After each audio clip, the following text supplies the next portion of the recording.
আদেশের রেফারেন্সে অনেকে এটা ভুল করে।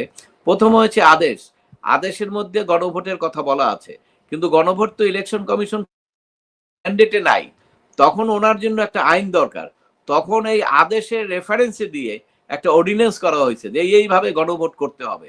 তারপরে ইলেকশন কমিশন ওই অর্ডিন্যান্স যেহেতু একটা আইন, ওই অনুসারে উনি পদক্ষেপ নিয়েছেন।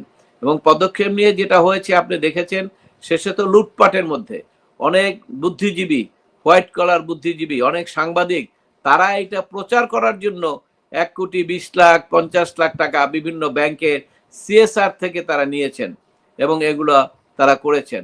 এই সব জিনিসগুলোই কিন্তু একটি ধামাচাপা যাতে পড়ে না যায় সেটি খেয়াল রাখতে হবে। এবং আমার বিশ্বাস একসময় না একসময়, যেহেতু বাংলাদেশ একটা সব সম্ভবের দেশ, অনেক কিছু আমরা দেখেছি, অনেক পুরনো ইতিহাস, 20 বছর আগের ইতিহাস ভেসে আসছে এবং সেগুলো আইনের আওতায় এসছে। অতএব এই যে সরকারের ক্ষতি, অর্থনৈতিক 1100 কোটি টাকা হয়তো ক্ষতি হয়েছে, এবং এই 1100 কোটি টাকা ক্ষতি করার মধ্য দিয়ে যারা করলেন তারাও যে একসময় আইনের অধীনে আসবে না, এটা নিশ্চিত করে বলা যায় না।